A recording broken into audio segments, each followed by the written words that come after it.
So Thursday is the feast of giving thanks. And sadly, in our culture, what has the potential to be a beautiful day of reflection, and maybe the most poignant of all our holidays, it can devolve into something else. There's oftentimes a lot of anxious preparation, trying to get everything right for everybody, and now with all the different types of foods that people eat, etc. And then that often gets followed by some level of overindulgence. That's how we roll here in this culture. And occasionally some family tension, fueled by sometimes liquor, sometimes political divides now in families, or past history coming forward. So in stepping back at the heart of what this holiday is, this Thanksgiving, it really, if we can inhabit that for some moment, it calls forth our better angels. I like to think of that. When you can remember to reflect on your blessings, and that's what gratitude is, and you learn that in whatever religion you have fallen into, or philosophies. There's this amazing, beautiful field of gratitude that arises.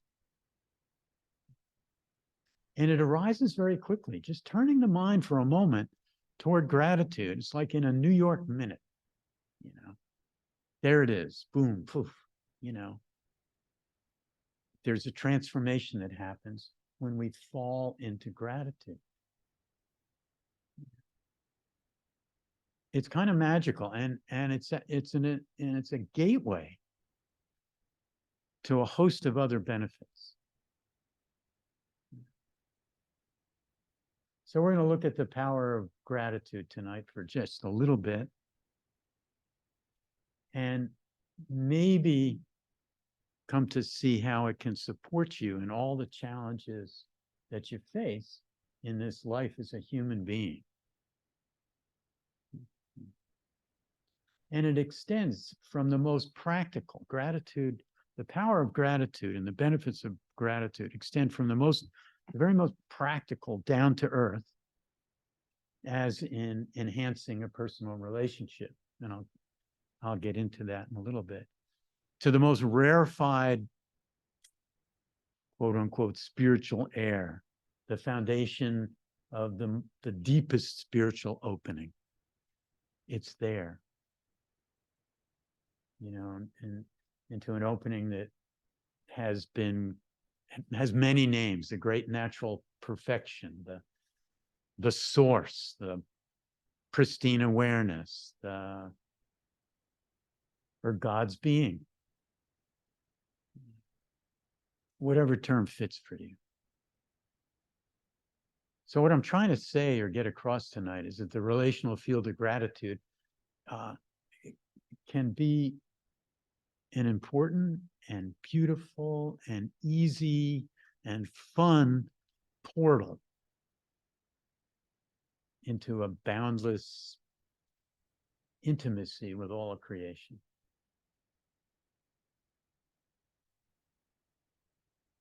So we'll start with just a very direct, down-to-earth, practical application.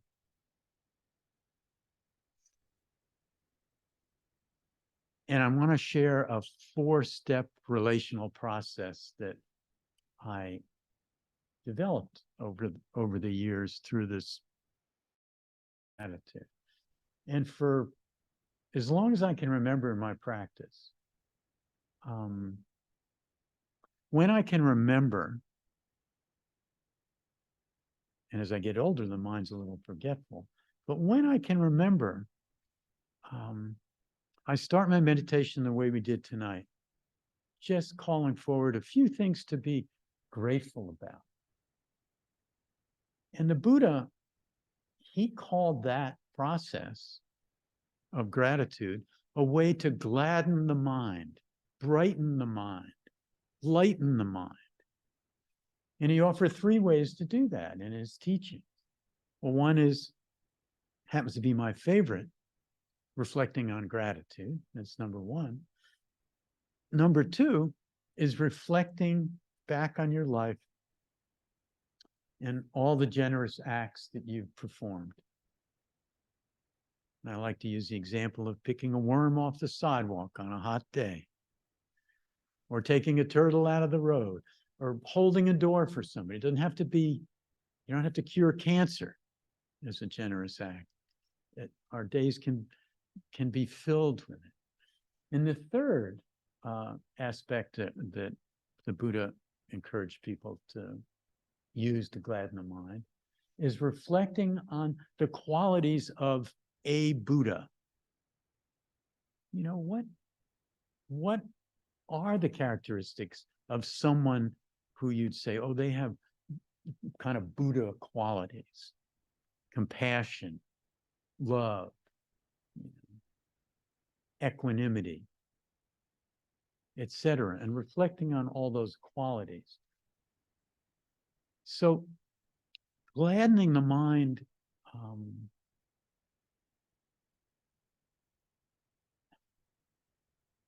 is an excellent way, and whatever you're inclined for, and there are other ways that you can imagine and design yourself. But those ways of the Buddha, and I've experimented with all of them, they all have that uplifting quality, you know. And when I touch into gratitude and I start like that, it never fails. Well, seldom fails. If I'm so worked up over something, you know, maybe nothing gets in and I'm just a tangle. But it mostly never fails to open the heart some more, right there, and create a greater receptivity to whatever comes next, if it's a formal meditation, whatever sensation, emotion, etc. There's just a greater receptivity, and a receptivity with equanimity if I've gladdened the mind with gratitude beforehand. So over time, with this initial practice in the formal sitting, it became clear to me that there's lots of applications, lots of apps these days, we could say, for gratitude. And one that's been at the top of my list, or near the top of my list, is that it can directly enhance personal relationships, or intimate personal relationships. And a while back, a decade or so ago, I suggested to Latifa, my partner, this kind of made-up formalized structure that begins with gratitude. And I've shared it with various students over the years. And here's how it goes. It's pretty simple. There's 4 steps. So 2 people. One person begins and the other person simply listens without interruption. And the speaker reflects on all the things that they can call to mind to be grateful for in that period of time. And the listener simply offers a quiet field of acceptance. That's all. They don't interrupt. And you'll find that it's probably an inexhaustible supply of things to be grateful for as you kind of pick through your life, pick through all the possibilities. And so with each reflection, the 2 people are kind of building in this spiral of gratitude. When the person's speaking, the other person's, oh yeah, I'm feeling that too, or that gratitude. So together, this relational field is growing in power. Latifah always has a nice way of ending her stream of reflection. She says, and semicolon, I'm done for now, meaning that I can just keep going, you know? So the entire phenomenological field gets uplifted. There's no question the heart is opening and softening in that field. And what's interesting, and what you also notice, is that in a field like that, that field precludes any of the more challenging emotions from taking hold, at least temporarily. You know? And as Mr. Rogers would say, then it's a beautiful day in the neighborhood with gratitude. Yeah. All right, so that's step one. Step two, there's this well-established or more established field of gratitude that's gained in some strength with both people sharing back and forth. Okay. Then one person shares what their present edge is. And what I mean by edge is what concerns are up for that person. A friend or partner, we might not know the depth. You know, those of us that are aging, there could be physical concerns or concerns about family members or finance, whatever it is. And so one person speaks, the other person just listens, offering that accepting countenance again. That's all. And that you find by hearing the challenges of your friend or your partner, that there's this kind of organic and automatic compassion that arises in you. It's like a secret sauce that's added into the gratitude now. So now you've got compassion infused with the gratitude. This is really getting juicy. You know?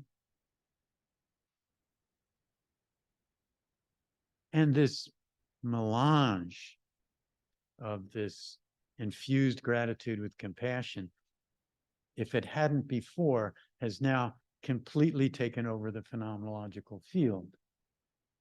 And you are protected for some time from the difficult challenges.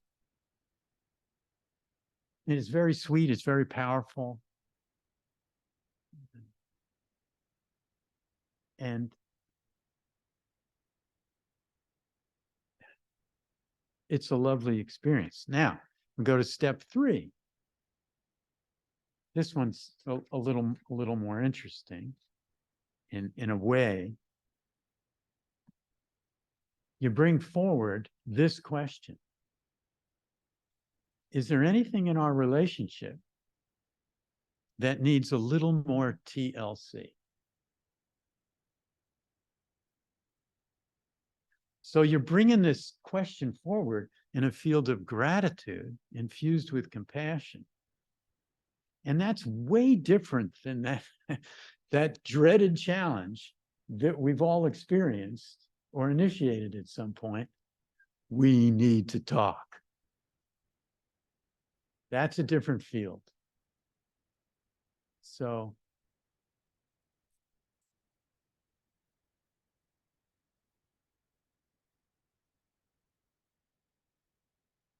that's a good point. Yeah. Yeah. You kind of keep that separate. Thank you. So, and with that field that's been established, are defensive parts, to use an internal family systems term, might just be chill enough to really receive what's being said without that striking out with a defensive reaction. Might be. Yeah, the odds are in your favor at that point. So creating that field, and it's a beautiful thing to do. It's not just to do on a regular basis, not just when, oh, something's up.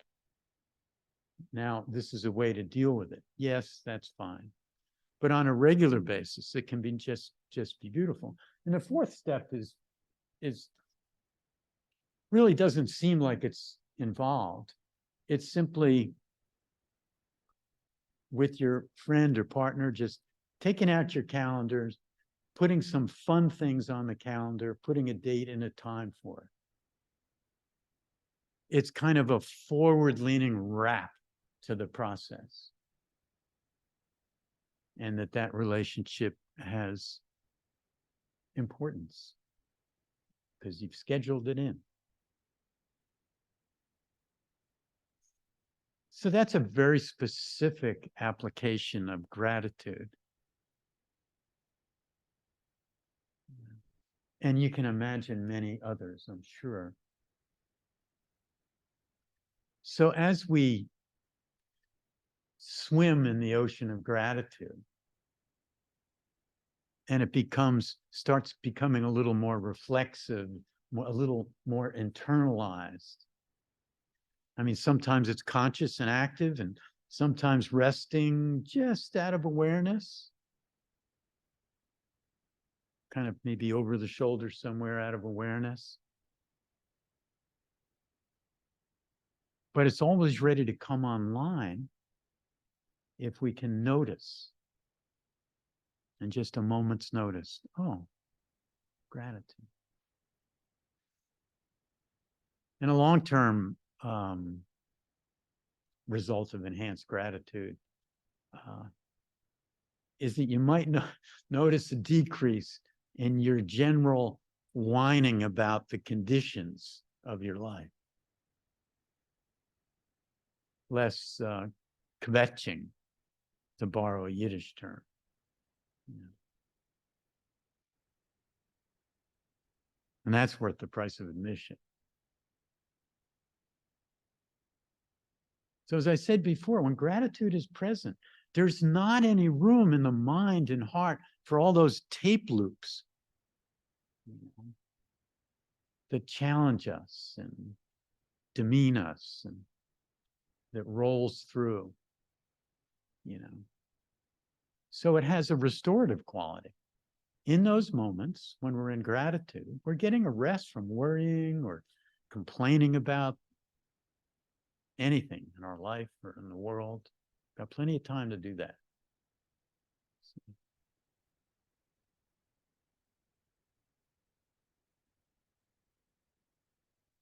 So now in terms of a deep spiritual realization, how does it fit in there? You can probably guess the way. But with those what are known as hindrance energies or survival energies of wanting, hatred, fear, laziness, doubt, when they're temporarily at bay through gratitude, when gratitude takes the entire field, they get quiet, those energies. It's like the gates of heaven open. And you can relax more easily from a bed of gratitude. You can quietly investigate the nature of existence like we were doing tonight with awareness from a bed of gratitude. Those important investigative questions, we explored just a few of them. Like, what is knowing this phenomena? What is hearing? What is sensing? What is emoting? What knows this? And we played with, does awareness have a boundary? Is awareness personal? Is it my awareness? Or is it awareness? Does it have a color, a sex, an ethnicity? Is awareness ever perturbed or disturbed by anything that occurs in it? Or does it just accept everything? Doesn't mean that in our localized individual selves that we accept everything. We don't. We make decisions. We do what has to be done. We resist when we need to resist. We defend when we need to defend. We get on with it. But on the widest, broadest picture,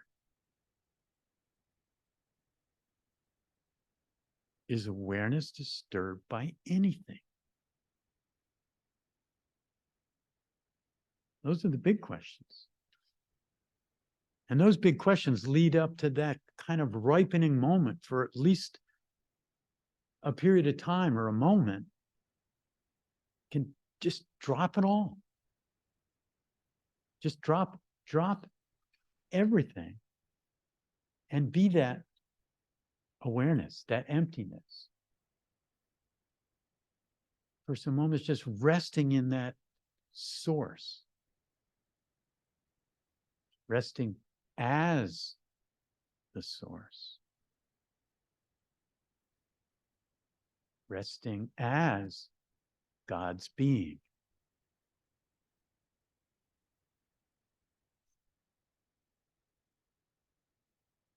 This from the Buddha out of the Pali Canon.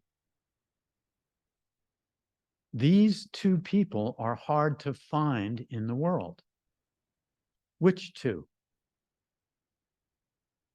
The one who is first to do a kindness and the one who is grateful and thankful for a kindness done. These two people are hard to find in the world. Which two? The one who is first to do a kindness and the one who is grateful and thankful for a kindness done. So the Buddha there was making a truthful observation about the human condition in his time, 2,500 years ago. Sadly, it still rings pretty true. It's rare to find individuals who really developed those qualities. And in his 45 years of teaching, he tirelessly encouraged his students to cultivate those two related qualities, kindness and gratitude.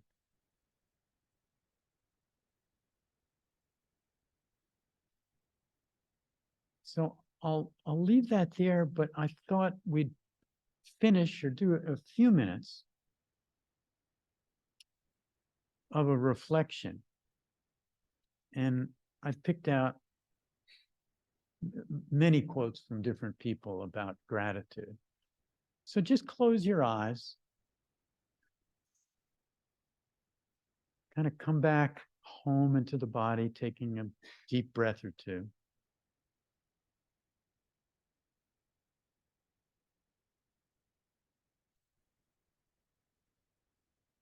But before we get into quotes, turn the mind to what you were grateful for again.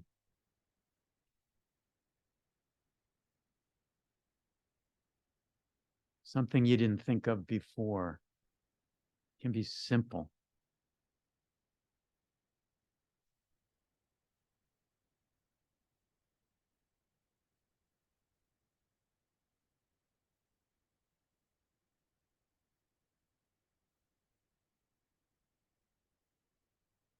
And when you can feel that gratitude, is there any grasping in the mind, any wanting or aversion,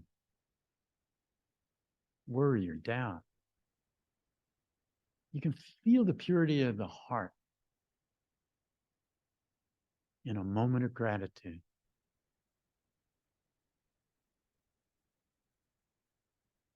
That's our capacity, our potential. We can feel it in a moment of gratitude.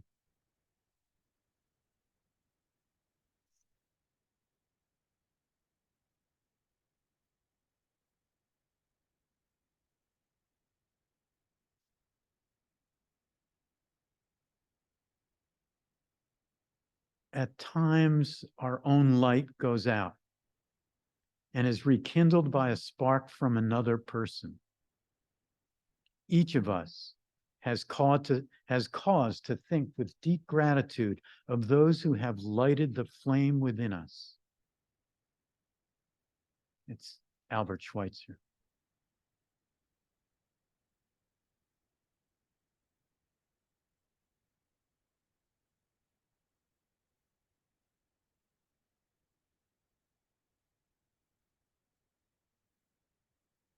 Gratitude is not only the greatest of virtues, but the parent of all the others.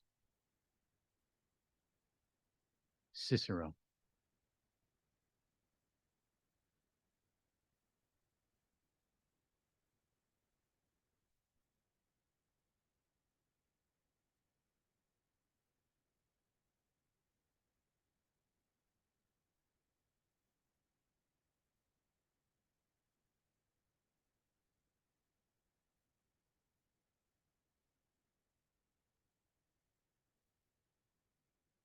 One regret, dear world, that I am determined not to have when I am lying on my deathbed is that I did not kiss you enough.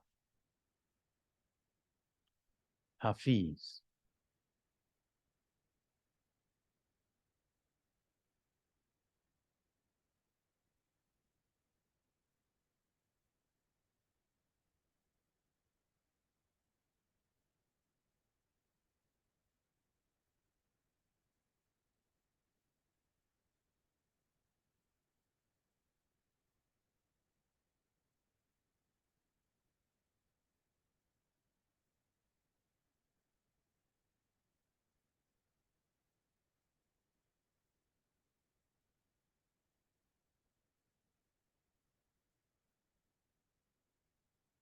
As we express our gratitude, we must never forget that the highest appreciation is not to utter words, but to live by them. It's John F. Kennedy, and in 2 days, it'll be the 60th anniversary of his assassination.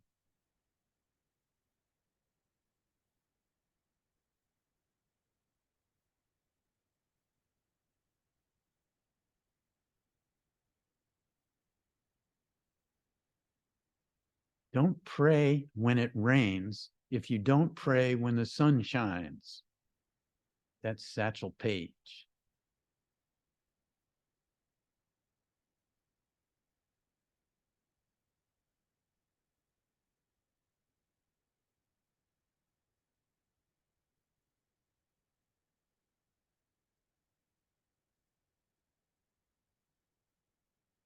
Gratefulness is the key to a happy life that we hold in our hands. Because if we are not grateful, then no matter how much we have, we will not be happy. Because we will always want to have something else or something more. That's David Stendhal Rast, a Benedictine monk.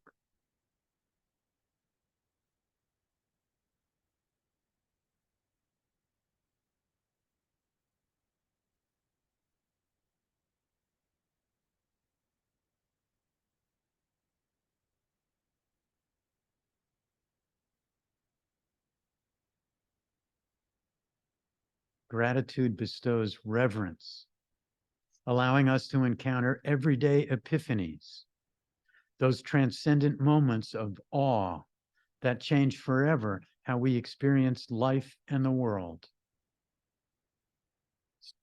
John Milton.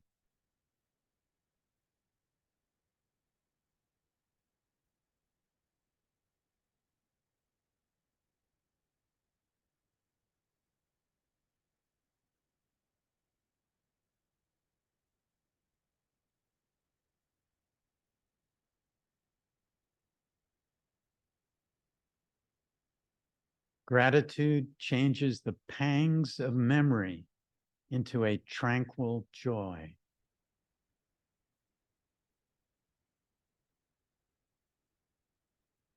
That's from Dietrich Bonhoeffer, a German Lutheran pastor and anti-Nazi dissident.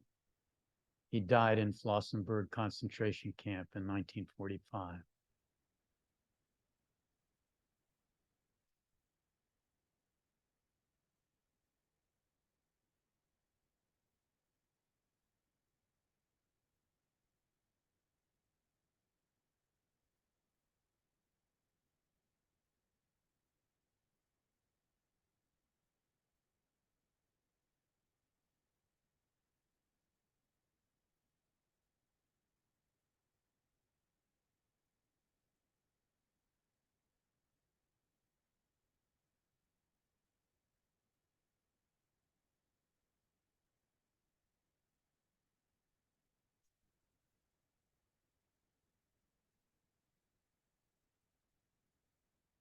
If the only prayer you said in your whole life was thank you, that would suffice. Meister Eckhart, the Christian mystic.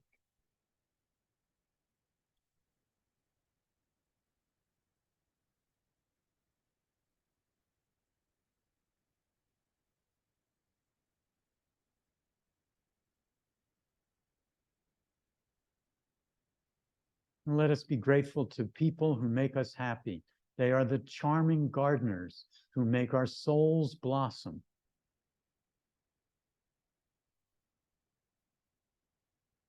Marcel Proust.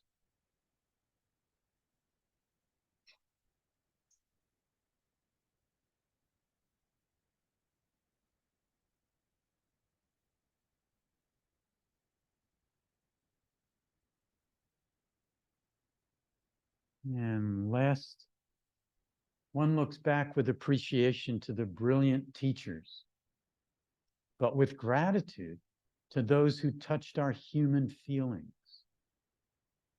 The curriculum is so much necessary raw material, but warmth is the vital element for the growing plant and for the soul of the child.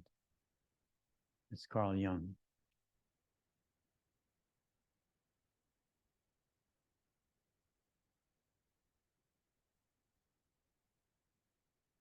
So thank you. And if anyone has a comment or a question, I will deliver the microphone.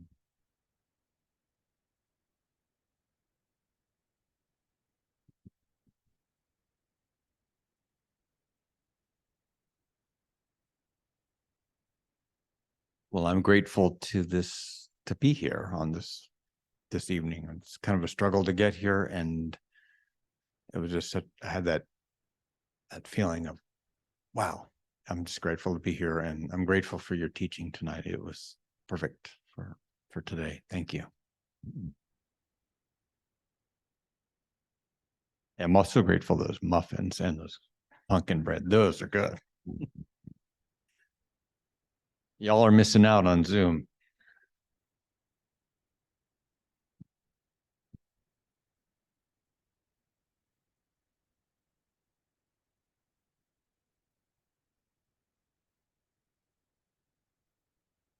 Well, blessings on you all and your families on this day, and may you live in the heart of gratitude. Hope to see you again. Thank you.